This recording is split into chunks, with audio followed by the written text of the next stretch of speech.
الحمدللہ کفا وسلام علی عبادہ الذین اصطفی اما بعد۔ محترم ناظرین، پروگرام فضائل اعمال کی اس نشست میں آپ حضرات کا استقبال ہے۔ السلام علیکم ورحمۃ اللہ وبرکاتہ۔ آج کی نشست کا موضوع ہے مثالی معاشرہ۔ اعوذ باللہ من الشیطان الرجیم، بسم اللہ الرحمن الرحیم۔ محمد الرسول اللہ والذین معه اشداء علی الکفار رحماء بینہم، رب اشرح لی صدری ویسر لی امری واحلل عقدۃ من لسانی یفقہوا قولی، رب زدنی علما سبحانک لا علم لنا الا ما علمتنا انک انت العلیم الحکیم۔ تمام قسم کی تعریفات اللہ وحدہ لا شریک، خالق کائنات، مالک ارض و سما اور مدبر انسجاں کے لیے ہیں۔ اس کے بعد بے شمار درود و سلام نازل ہو جناب محمد الرسول اللہ صلی اللہ علیہ وسلم پر کہ اللہ رب العالمین نے انہیں رحمت للعالمین بنا کر بھیجا۔ اللہم صلی علی محمد وعلی آل محمد کما صلیت علی ابراہیم وعلی آل ابراہیم انک حمید مجید۔ اللہم بارک علی محمد وعلی آل محمد کما بارکت علی ابراہیم وعلی آل ابراہیم انک حمید مجید۔ ناظرین کرام، میں نے سورہ فتح سورہ نمبر 48 کی آیت نمبر 29 آپ کے سامنے پڑھی ہے۔ اس مناسبت سے انشاءاللہ اللہ کی توفیق سے چند باتیں مثالی معاشرے کے تعلق سے آپ کے سامنے رکھنی ہیں۔ اللہ تعالیٰ سے دعا ہے کہ اللہ تعالیٰ ہم لوگوں کو مثالی معاشرہ قائم کرنے کی توفیق دے، آمین۔ ناظرین کرام، معاشرہ کس سے بنتا ہے؟ آدمی اگر تنہائی کی زندگی گزارے تو وہ پریشان ہو جائے گا، طرح طرح کی بیماریوں میں مبتلا ہو جائے گا۔ ہم اور آپ دیکھتے ہیں کہ ہمارے درمیان بہت سارے ایسے لوگ پائے جاتے ہیں جو تنہائی پسند ہوتے ہیں، وہ کس طریقے کی بیماری میں مبتلا ہیں، انہیں سکون ملتا نہیں، وہ ہمیشہ فکر مند رہتے ہیں۔ معاشرہ جو بنتا ہے وہ کئی لوگوں سے مل کر بنتا ہے۔ معاشرے کے اندر بہت سارے لوگ آتے ہیں، خاندان بہت سارے لوگوں سے مل کر بنتا ہے۔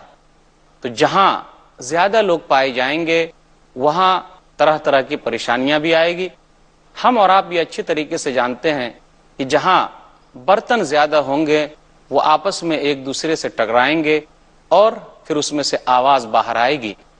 تو خاندان اور معاشرہ، جب معاشرہ بہت سارے لوگوں کے ساتھ وجود میں آئے گا تو آئے دن کچھ نہ کچھ تو کھٹ پٹ ہوتا ہی رہتا ہے اور یہ ہوتا ہی رہے گا۔ لیکن ہم کو مثالی معاشرہ بنانا ہے اور اس معاشرے کے لیے قربانی دینی ہے، تو ہمیں کیا کرنا ہوگا؟ آپ یاد کیجئے اس دور کو کہ جس زمانے میں صحابہ کرام رضوان اللہ علیہ مجمعین صحابہ نہیں بنے تھے، تو اس درمیان میں ان لوگوں کی حالت کیا تھی؟ زمانی جاہلیت میں عربوں کی حالت کیا تھی؟ حالی نے کہا، چلن ان کے جتنے تھے سب وحشیانہ، ہر ایک لوٹ اور مار میں تھا یگانہ، فسادوں میں کٹتا تھا ان کا زمانہ، نہ تھا کوئی قانون کا تازیانہ، وہ تھے قتل و غارت میں چالاک ایسے کہ درندے ہو جنگل میں بے باک جیسے۔ تو یہ سب سے اہم درس تو یہ ہے کہ اگر ہم قانون کا پاس و لحاظ نہ رکھے تو وہ معاشرہ اسلامی معاشرہ نہیں ہو سکتا، وہ معاشرہ مثالی معاشرہ نہیں ہو سکتا۔ آخر وہ کون سی بنیاد ہے، وہ کون سے قوانین ہیں، وہ کون سے آداب ہیں، وہ کون سے اصول ہیں جس کو اپنا کر صحابہ کرام نے مثالی معاشرہ بنایا تھا؟ صحابہ کرام رضوان اللہ علیہ مجمعین نے ایک اسلامی معاشرے کو وجود میں لایا تھا۔ کس طریقے کی ان لوگوں نے کوشش کی تھی؟ جب ہم قرآن و حدیث کو پڑھتے ہیں تو ہمیں اس میں بہت سارے اصول نظر آتے ہیں۔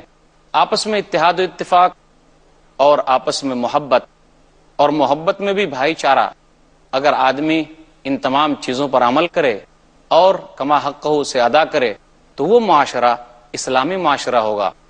معاشرے کی بھی بنیاد جب رکھی جائے گی تو تقوی کی بنیاد پر معاشرے کی بنیاد رکھی جائے گی، خود غرضی کی بنیاد پر نہیں۔ اگر ہم تقوی کی بنیاد پر معاشرہ بناتے ہیں تو اس معاشرے سے حسد، جلن، بغض، عداوت، دشمنی تمام خود بخود کم ہوتی چلی جائے گی۔ اس لیے اسلامی معاشرے کی سب سے اہم چیز یہ ہے کہ ہم تقوی کی بنیاد پر اسلامی معاشرہ بنائیں اور اس کے لیے کوشش کریں۔ ہم اور آپ اگر چاہتے ہیں کہ ہمارا معاشرہ اسلامی ہو، ہمارا معاشرہ مثالی ہو، تو ہمارے لیے ضروری ہے کہ ہم اپنے بھائیوں سے محبت کریں۔ کیوں؟ اللہ تعالیٰ کا فرمان ہے سورہ حجرات سورہ نمبر 49 آیت نمبر 10، انما المؤمنون اخوہ، مومن آپس میں بھائی بھائی ہیں۔ جب تک ہم اپنے بھائی سے محبت نہیں کرتے اور محبت بھی تقوی کی بنیاد پر نہیں ہے تو وہ یہ کیسے ہو سکتا ہے کہ ہم اسلامی معاشرہ وجود میں لے آئیں؟ تو یہ کیسے ہو سکتا ہے کہ ہمارا معاشرہ مثالی ہو جائے؟ یاد رکھیے، جو چیز ہم اپنے لیے پسند کرتے ہیں ہمارے لیے ضروری ہے کہ ہم اپنے بھائی کے لیے بھی وہی پسند کریں۔ نبی صلی اللہ علیہ وسلم نے ارشاد فرمایا، صحیح بخاری کتاب الایمان کتاب نمبر 2 حدیث نمبر 13، لا یؤمن احدکم حتی یحب لاخیہ ما یحب لنفسہ، تم میں کا کوئی بھی آدمی مومن نہیں ہو سکتا اس وقت تک جب تک وہ اپنے لیے جو پسند کر رہا ہے اپنے بھائی کے لیے بھی پسند نہ کرے۔ پتہ یہ چلا کہ جو چیز ہم اپنے لیے پسند کرتے ہیں ضروری ہے کہ ہم اپنے بھائی کے لیے بھی وہی پسند کریں۔ اگر ہمارا یہ اصول ہے اور ہمارا یہ طریقہ ہے کہ ہم اپنے پسند کی طرح اپنے بھائی کے لیے پسند کرتے ہیں، وہ معاشرہ انشاءاللہ مثالی معاشرہ ہوگا، وہ معاشرہ اسلامی معاشرہ ہوگا۔ اس لیے ہم ہر چیز میں اپنی پسند کی طرح سے اپنے بھائی کے لیے پسند کریں، لیکن ایسا ہوتا کہاں ہے؟ لوگ اپنی اپنی دیکھتے ہیں اور اپنے لیے بہت ساری چیزیں جمع کر لیتے ہیں، لیکن اپنے بھائیوں کے لیے خراب چیز چھوڑ دیتے ہیں، اپنے لیے اچھی چیز جمع کرتے ہیں اور اپنے بھائی کے لیے خراب چیز چھوڑتے ہیں۔ لوگ کہتے ہیں جی اپنی اپنی دیکھو، بقیہ دوسرے کے دیکھنے کی ضرورت کیا ہے؟ جی نہیں، اگر ہمارا یہ طریقہ رہا اور ہمارا یہ اصول رہا تو ہمارا معاشرہ مثالی معاشرہ نہیں ہوگا، ہمارا معاشرہ اسلامی معاشرہ نہیں ہوگا، ہمارا معاشرہ تو دنیا پرستی والا معاشرہ ہوگا۔ کس طریقے سے آج ہم دیکھ رہے ہیں کہ جہاں دنیا پرستی ہے، مفاد پرستی ہے، تو اس معاشرے کے اندر بغض، حسد، جلن، انتقام، قتل و غارت گری عام ہے۔ اس لیے ضروری ہے کہ ہم تقوی کی بنیاد پر معاشرے کی بنیاد رکھیں، تقوی کی بنیاد پر ہم معاشرے کی اصلاح کریں۔ سب سے اہم چیز یہ ہے کہ ہم اپنے بھائیوں سے محبت کریں، بالکل ویسی ہی محبت جس طریقے کی محبت نبی صلی اللہ علیہ وسلم نے ہمیں سکھلائی ہے، جس طریقے کی محبت صحابہ کرام آپس میں کرتے تھے۔ اللہ تعالیٰ کیا کہتا ہے؟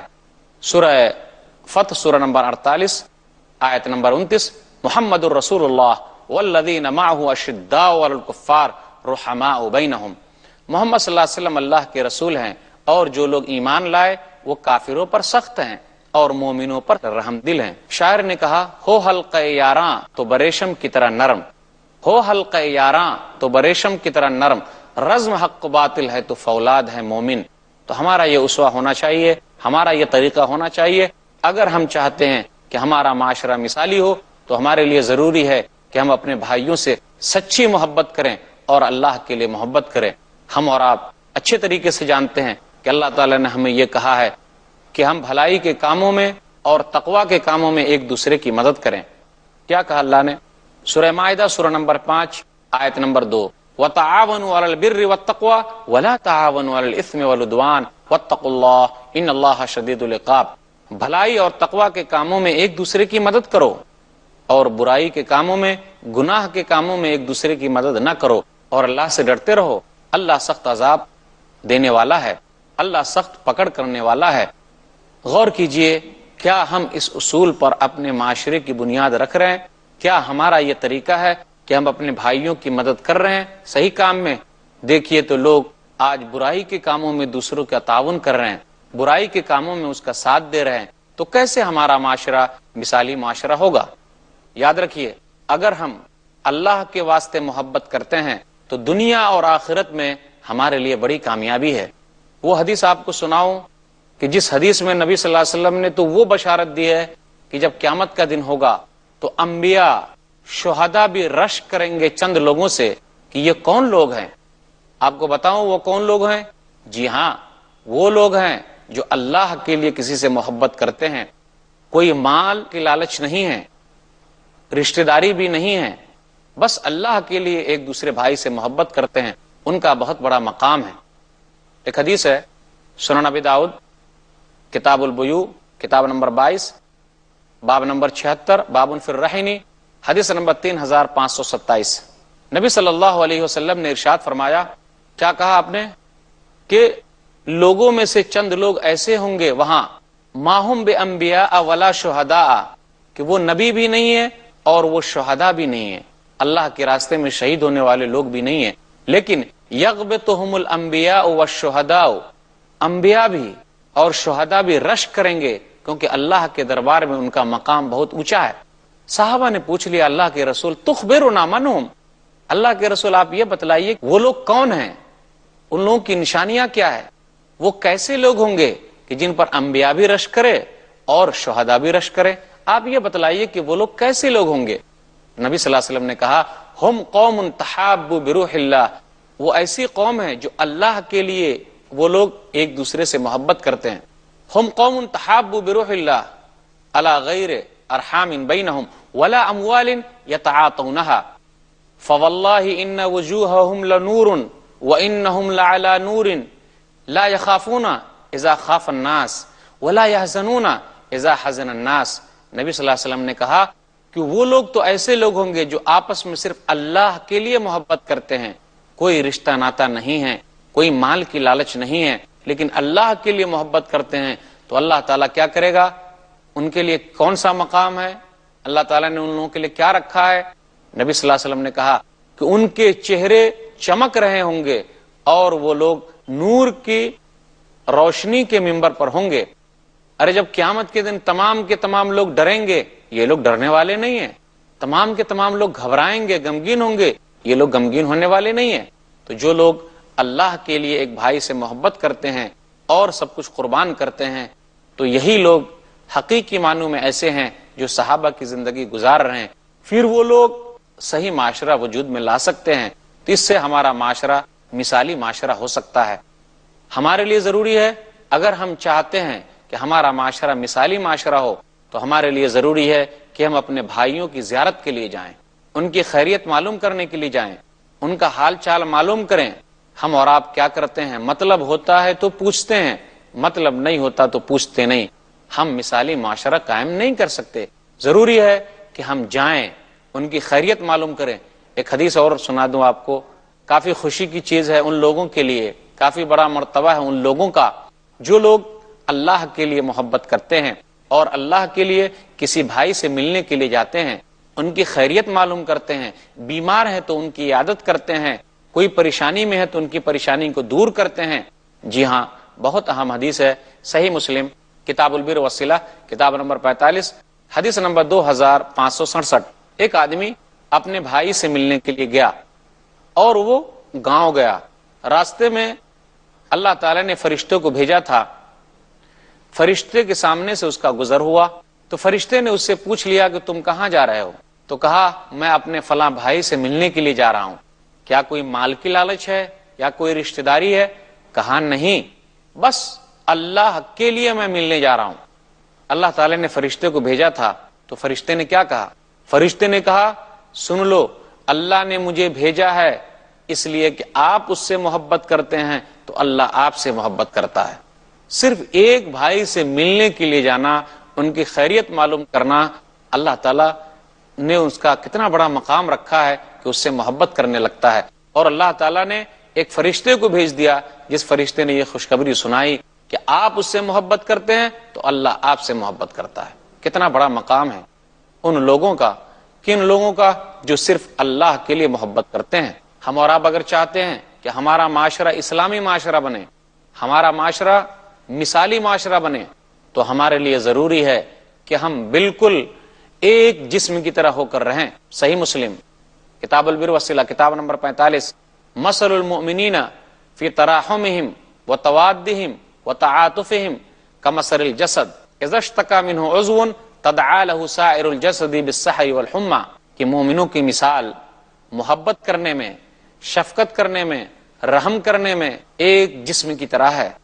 اگر جسم کے ایک حصے کو تکلیف پہنچے پورا جسم درد محسوس کرتا ہے، چاہے وہ بیدار ہو تو بیداری کا، بخار ہو تو بخار کا۔ اگر ہم اس طریقے سے اپنے معاشرے کو وجود میں لاتے ہیں اور اپنے بھائی کے لیے ایک جسم کا رول ادا کرتے ہیں، اس کے لیے محنت کرتے ہیں، تو وہ معاشرہ انشاءاللہ مثالی معاشرہ ہوگا۔ ہم اور آپ اگر چاہتے ہیں کہ ہمارا معاشرہ مثالی معاشرہ ہو، ہمارا خاندان مثالی خاندان ہو، ہماری سوسائٹی مثالی سوسائٹی ہو، تو ہمارے لیے ضروری ہے کہ ہم اپنے بھائی کی اگر غلطی دیکھیں تو حکمت کے ساتھ اسے ٹوکتے رہیں۔ یہ نہیں کہ ہم اس کو بے عزت کر دیں، یہ نہیں کہ اس کی غیبت کرتے پھریں، یہ نہیں کہ اس کی کمیوں کو کسی اور کے سامنے پیش کریں، جی نہیں، حکمت کے ساتھ انہیں سمجھاتے رہیں۔ صحیح مسلم کتاب الایمان کتاب نمبر 1 حدیث نمبر 55، نبی صلی اللہ علیہ وسلم نے کیا کہا؟ الدین النصیحہ، دین خیرخواہی کا نام ہے۔ ہم لوگوں نے کہا اللہ کے رسول کس کے لیے؟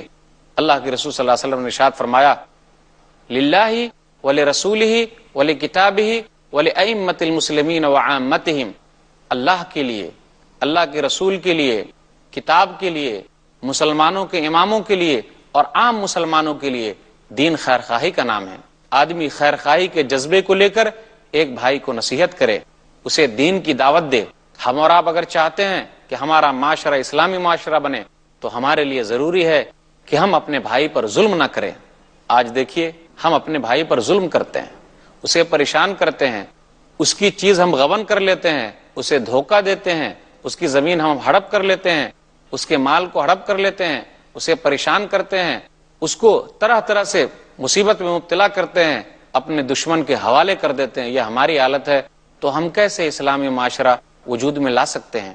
ہم کیسے اسلامی معاشرہ بنا سکتے ہیں؟ ہم کیسے مثالی معاشرہ بنا سکتے ہیں؟ ہمارا معاشرہ کیسے مثالی ہو سکتا ہے؟ نبی صلی اللہ علیہ وسلم نے ارشاد فرمایا، صحیح مسلم کتاب البر والصلہ کتاب نمبر 45 حدیث نمبر 2564، المسلم اخو المسلم، مسلمان مسلمان کا بھائی ہے، لا یظلمہ، اس پر ظلم نہ کرے، ولا یخذلہ، اور اسے دشمن کے حوالے نہ کرے۔ پھر آگے کیا کہا؟ اسے حقیر نہ سمجھے۔ حقیر سمجھتے ہیں۔ ہمارا اخلاق کیسا ہے؟ ذرا دیکھا کسی آدمی کو جو ہم سے کمتر ہے، ہم نے اس کو حقیر سمجھ لیا۔ ہم نے دیکھا کسی کو کہ ہم سے مال میں آگے ہے، ہم اس سے حسد کرنے لگے۔ ہماری حالت تو ایسی ہو گئی ہے، ہم تو یہ کہتے ہیں کہ اللہ اگر مجھ کو مال نہیں دیا تو کیا ہوا، فلاں کو مال دیا نا، اس کا مال ختم کر دے۔ ہمارا اخلاق تو ایسا ہو گیا کہ ہم مطلبی اخلاق والے ہو گئے، ہمارا اخلاق اصول ہی نہیں رہا۔ کسی سے مطلب ہے تو ہم اس کے ساتھ سٹ گئے، مطلب ختم ہو گیا تو اس سے ہم ہٹ گئے۔ ہماری حالت بالکل ایسی ہوتی جا رہی۔ کسی نے ہمارے ساتھ فیاضی کی، سخاوت کی، اچھا ساتھ دیا، ہم اس کے ساتھ اچھا کرنے لگے۔ کسی نے ہمارے ساتھ برا کیا، ہم اس کے ساتھ برا کرنے لگے۔ ہماری حالت بالکل خراب ہے، مطلبی ہے، ہمارا اخلاق بالکل مطلبی ہے۔ تو کیسے ہم معاشرے کو اسلامی معاشرہ بنا سکتے ہیں جبکہ اسلام نے جو طریقہ ہمیں سکھایا، نبی صلی اللہ علیہ وسلم نے جو طریقہ سکھایا ہے کہ ہمارا اخلاق جو ہے اصولی ہونا چاہیے۔ میں ایک حدیث آپ کے سامنے اور پڑھوں، وہ بہت اہم حدیث ہے۔ نبی صلی اللہ علیہ وسلم نے ارشاد فرمایا، صحیح مسلم کتاب البر والصلہ کتاب نمبر 45 باب نمبر 6 حدیث نمبر 2558، ایک آدمی نبی صلی اللہ علیہ وسلم کے پاس آیا اور کہنے لگا، اللہ کے رسول میرے چند رشتہ دار ہیں، میں ان کے ساتھ اچھا کرتا ہوں، وہ میرے ساتھ برا سلوک کرتے ہیں، وَأُحْسِنُ إِلَيْهِمْ وَيُسِيئُونَ إِلَيَّ، میں ان کے ساتھ اچھے طریقے سے رہتا ہوں، وہ میرے ساتھ برے طریقے سے پیش آتے ہیں، وَأَحْلُمُ عَنْهُمْ وَيَجْهَلُونَ عَلَيَّ، میں ان کے ساتھ بردباری سے پیش آتا ہوں لیکن وہ میرے ساتھ جہالت سے پیش آتے ہیں۔ یعنی ہمارا اخلاق ایسا بن گیا ہے کہ جو ہمارے ساتھ اچھا رہے ہم صرف ان کے ساتھ اچھا رہتے ہیں، اور جو ہمارے ساتھ غلط رہے ہم اس کے ساتھ غلط رہتے ہیں۔ یہ اصول صحیح نہیں ہے، یہ اخلاق صحیح نہیں ہے۔ نبی صلی اللہ علیہ وسلم نے اس آدمی کو کیا سمجھایا؟ لَإِن كُنْتَ كَمَا قُلْتَ فَكَأَنَّمَا تُصِفُّهُمُ الْمَلَّ وَلَا يَزَالُ مَعَكَ مِنَ اللَّهِ ظَهِيرٌ عَلَيْهِمْ مَا دُمْتَ عَلَى ذَلِكَ، تم جو کہہ رہے ہو اگر وہ بات سچ ہے تو گویا کہ تم اس آدمی کے منہ میں راکھ ڈال رہے ہو، اور اگر تم اس طریقے سے کرتے رہے کہ تم اس کے ساتھ اچھے طریقے سے پیش آتے ہو، وہ تمہارے ساتھ برے طریقے سے پیش آتا ہے، تو برابر تمہارے ساتھ ایک فرشتہ لگا ہوا ہے۔ جب تک تمہاری حالت ایسی رہے گی تو ہر آدمی کو یہ نصیب نہیں ہے کہ الگ سے ایک فرشتہ ان کے ساتھ رہے اور ان کے لیے دعا کرے۔ آج ہماری حالت کیا ہے؟ اگر کسی نے ایک گالی دی تو ہم 2 گالی دیتے ہیں، کسی نے ہم کو 1 مارا تو ہم اسے 2 مارتے ہیں، ورنہ کیا لوگ کہیں گے نا، یہ تو ہار گیا، یہ جانتا ہی نہیں، یہ کمزور ہے۔ جی نہیں، ہمارا اخلاق اصولی اخلاق ہونا چاہیے اور ہم کو حکمت کے ساتھ اپنے بھائی کو سمجھانا چاہیے۔ تو المسلم اخو المسلم، مسلمان مسلمان کا بھائی ہے، وہ اس پر ظلم نہ کرے اور اسے حقیر نہ سمجھے۔ نبی صلی اللہ علیہ وسلم نے دل کی طرف اشارہ کرتے ہوئے کیا کہا؟ کسی مسلمان کو حقیر سمجھنے کے لیے یہ کافی ہے کہ آدمی کیا کرتا ہے؟ اپنے بھائی پر ظلم کرتا ہے۔ نبی صلی اللہ علیہ وسلم نے کہا، کل المسلم علی المسلم حرام دمہ ومالہ وعرضہ، ایک مسلمان کا خون، اس کا مال، اس کی عزت و آبرو دوسرے مسلمان بھائی پر حرام ہے۔ ہم اور آپ اگر چاہتے ہیں کہ ہمارا معاشرہ اسلامی معاشرہ بنے تو ہمارے لیے ضروری ہے کہ ہم بھلائی کا حکم دیتے رہیں۔ صحیح مسلم کتاب البر والصلہ کتاب نمبر 45 حدیث نمبر 2626، لا تحقرن من المعروف شیئا ولو ان تلقى اخاک بوجه طلق، لا تحقرن من المعروف شیئا، کسی بھی بھلائی کو تم حقیر نہ جانو گرچہ اپنے بھائی کے ساتھ خوش مزاجی سے پیش آؤ۔ بھائی کے ساتھ مسکرا کر ملنا، خوش مزاجی کے ساتھ ملنا، یہ بھی اہم چیز ہے، یہ بڑی نیکی ہے۔ ہم اور آپ چاہتے ہیں کہ ہمارا معاشرہ اسلامی معاشرہ بنے، تو ہمارے لیے ضروری ہے کہ ہم تحفے تحائف دیں۔ تحادو تحابو، بخاری کی ایک کتاب ہے، امام بخاری رحمہ اللہ کی کتاب ہے الادب المفرد، ان کے اندر ہے حدیث نمبر 994 میں، تحادو تحابو، لوگوں تحفے تحائف دو، آپس میں محبت پیدا ہوگی۔ ہر آدمی چاہتا ہے کہ کوئی مال دے، اسے کچھ نہ کچھ ہدیہ دے۔ آپ کے پاس کوئی چیز کتنی ہی قیمتی کیوں نہ ہو، لیکن اگر کوئی آدمی ہم کو ہدیہ دیتا ہے، تحفہ دیتا ہے، وہ گرچہ کم ہی کیوں نہ ہو، اس کی بڑی اہمیت ہے۔ اللہ تعالیٰ نے کیا چیز رکھی ہے اس چیز کے اندر کہ آدمی اس کو لینا پسند کرتا ہے، چاہتا ہے کہ کوئی آدمی اس کو ہدیہ دے، تحفہ دے، تو آپس میں آدمی تحفے تحائف دے۔ ہم اور آپ اگر چاہتے ہیں کہ ہمارا معاشرہ مثالی معاشرہ بنے، تو ہمارے لیے ضروری ہے کہ ہم اپنے بھائی کو 3 دن سے زیادہ نہ چھوڑیں، 3 دن سے زیادہ ہم ان سے بات چیت بند نہ کریں۔ آج دیکھیے کئی سال تک معمولی باتوں کے لیے بات چیت بند ہے، تو کیسے ہمارا معاشرہ اسلامی معاشرہ ہوگا؟ نبی صلی اللہ علیہ وسلم نے ارشاد فرمایا، صحیح بخاری کتاب الاستئذان کتاب نمبر 79 حدیث نمبر 6237، لا يحل للمسلم ان يهجر اخاه فوق 3 يلتقيان فيصد هذا ويصد هذا وخيرهما الذي يبدأ بالسلام، کسی بھی مسلمان کے لیے حلال ہے ہی نہیں کہ وہ اپنے بھائی کو 3 دن سے زیادہ چھوڑے رہے۔ ملاقات کرتا ہے لیکن ایک ادھر چلا جاتا ہے، دوسرا ادھر چلا جاتا ہے، بہتر وہ ہے جو پہلے سلام کرے، مصافحہ کرے، خیریت معلوم کرے، بیمار ہے تو عیادت کرنے کے لیے جائے، اور اگر اس کا انتقال ہو جائے تو جنازے میں شریک ہو، پریشان حال ہے اس کی پریشانی کو دور کرے، قرض دار ہے اس کے قرض کو ختم کرنے کی کوشش کرے۔ اگر ہم اور آپ اچھے طریقے سے ایک دوسرے کے ساتھ نبھاتے ہیں، وہی چیز کرتے ہیں جو اپنے لیے پسند کرتے ہیں، اگر یہ اصول ہمارا قائم ہے کہ جو چیز ہم اپنے لیے پسند کریں اگر وہ اپنے بھائی کے لیے بھی پسند کرتے ہیں، تو آپ یقین مانیے وہ معاشرہ جو ہے مثالی معاشرہ ہوگا۔ اللہ تعالیٰ سے دعا ہے کہ اللہ تعالیٰ ہم لوگوں کو مثالی معاشرہ قائم کرنے کی توفیق دے۔ آمین وآخر دعوانا الحمدللہ رب العالمین، وصلی اللہ علی نبینا محمد وآلہ وصحبہ اجمعین، والسلام علیکم۔